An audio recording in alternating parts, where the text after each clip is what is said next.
Chief minister Yogi Adityanath की तस्वीरें कुछ कह रहे हैं, सुन लीजिए जरा एक बार। हमारे इस कानों में कोई पड़ी थी, तब स्मार्टफोन नहीं थे,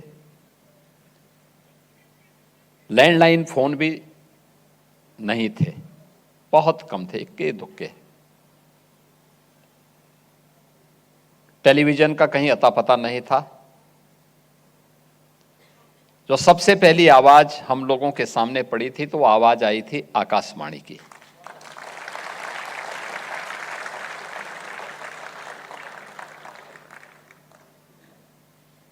हम लोग इस बात को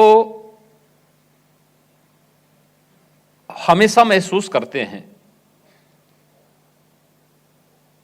मुझे याद है कि उस समय आकाशवाणी से प्रातःकालीन सत्र में, यानी एकदम प्रातः, उसमें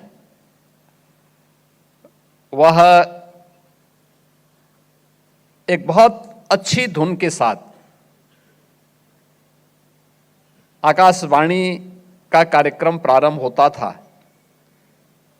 कि भरत चले चित्रकूट, और बहुत शानदार तरीके से हर घर में वो लोग सुनते थे उसको।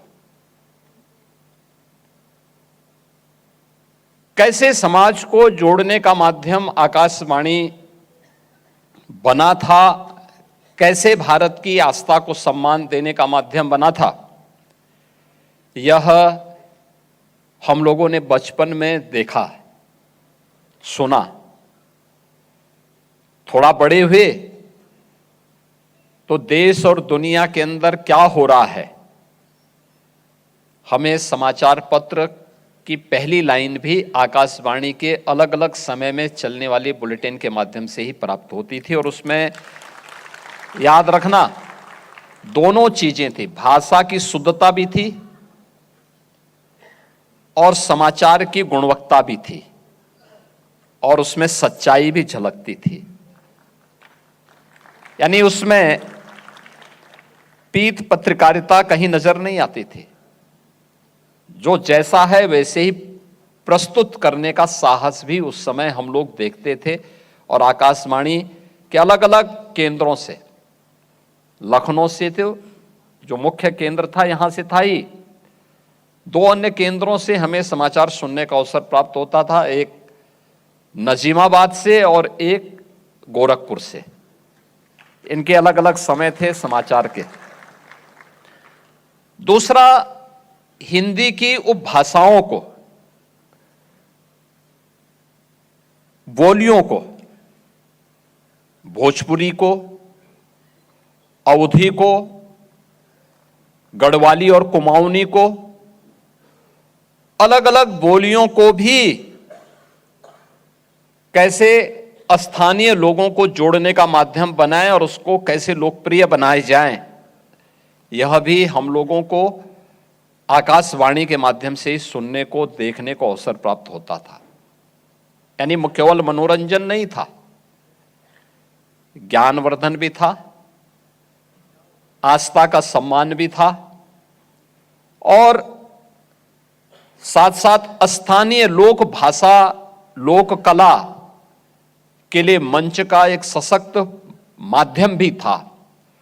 और उस सशक्त माध्यम के 88 वर्ष ठीक आज ही के दिन, उस समय के उत्तर प्रदेश की प्रीमियर, यानी संयुक्त प्रांत के प्रीमियर पंडित गोविंद वल्लभ पंत जी के कर कमलों से प्रारंभ हुआ था।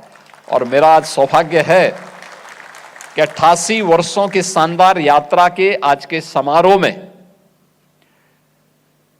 उत्तर प्रदेश की उन विभूतियों को, जिन्हें आदरणीय प्रधानमंत्री जी के विजन के अनुरूप अपने अपने क्षेत्र में विशिष्ट योगदान के लिए पद्म पुरस्कार से सम्मानित किया गया, और आकाशवाणी के कार्यक्रमों में अपनी प्रस्तुति के माध्यम से या आकाशवाणी के संवर्धन में अपना योगदान देने वाले उन सभी विभूतियों को आज यहां पे सम्मानित करने का अवसर मुझे प्राप्त हो रहा है। मैं इस अवसर पर पंडित गोविंद वल्लभ पंत जी की स्मृतियों को भी नमन करता हूं कि जिन्होंने 2 अप्रैल 1938 को इस केंद्र का शुभारंभ किया, और आज इस यात्रा ने कहां से कहां तक की यात्रा प्रारंभ की है।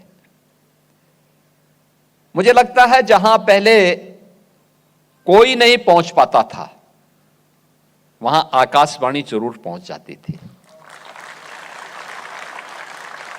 गांव हो या शहर,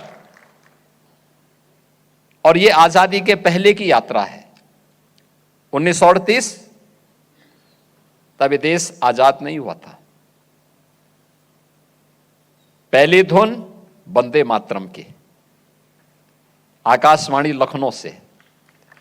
याद करिए 1924 में कांग्रेस के अधिवेशन में मोहम्मद अली जौहर के द्वारा वंदे मातरम का विरोध किया गया था। 1937 में कांग्रेस ने फिर यह तय किया कि नहीं, इसके पहले 2 छंद गाए जाने चाहिए, और 1938 में आकाशवाणी लखनऊ से वंदे मातरम का गायन हो रहा है। आजादी की लड़ाई को कैसे आगे बढ़ाया जाना है, वह एक मंच आकाशवाणी बना था देश की आजादी के दौरान भी। और आजादी की उस लड़ाई को आगे बढ़ाने के साथ ही कलाकारों के लिए, साहित्यकारों के लिए, अलग अलग क्षेत्र से जुड़ी हुई विभूतियों के लिए, कृषि के लिए, युवाओं के लिए, या फिर अलग अलग क्षेत्र में जो लोग हस्तशिल्पियों के लिए कौन से कार्यक्रम हो सकते थे, इसमें व्यापक शोध होता था।